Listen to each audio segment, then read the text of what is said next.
Brought to you by TechnoSpark 20 series smartphones. I'm superhuman.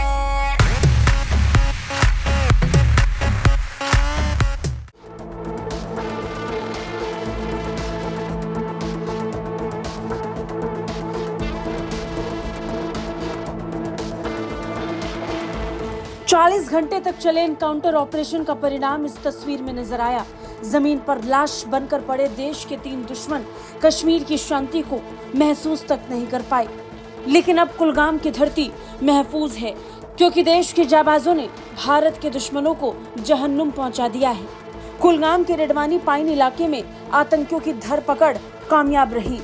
मुठभेड़ के बाद तीनों आतंकियों को मार गिराया गया। इनका मारा जाना सुरक्षा बलों के लिए तो उपलब्धि थी ही, पर साथ ही कश्मीर के लोगों के लिए भी शांति की बात थी। इनका मरना ये बता रहा है कि कश्मीर के लोग क्या चाहते हैं, क्योंकि इनके छिपे होने को लेकर जितनी भी जानकारी सुरक्षा बलों को मिली वो खुफिया थी, और इन खुफिया जानकारियों को जुटाने में आम लोगों ने बड़ी मदद की थी। और अब इनकी मौत को लेकर जम्मू कश्मीर पुलिस के महानिरीक्षक ने भी इसे बड़ी उपलब्धि बताई।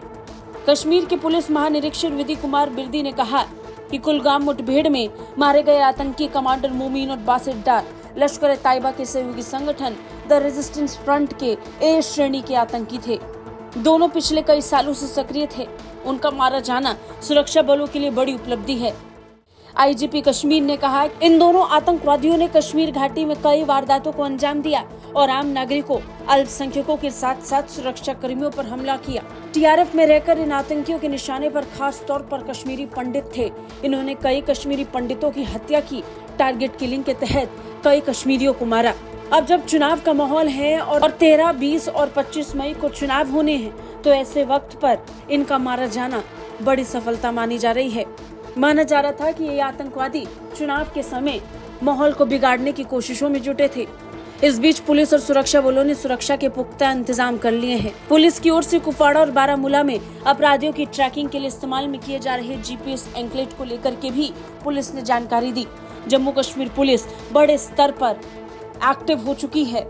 चुनाव के मद्देनजर घाटी सुरक्षित और महफूज रह सके, इस बात को पक्का करने के लिए जम्मू कश्मीर पुलिस हर मुमकिन कोशिशों में जुटी है। वहीं आतंकियों की ट्रैकिंग के लिए सेना से लेकर पुलिस तक हर कोई अपने अपने स्तर पर अपनी भूमिका निभा रहा है। कोशिश यही है कि कश्मीर में चुनाव शांतिपूर्ण तरीके से हो सके और कश्मीर की जनता को एक बार फिर उनके लोकतांत्रिक अधिकार मिल सके। ब्यूरो रिपोर्ट, भारत तक।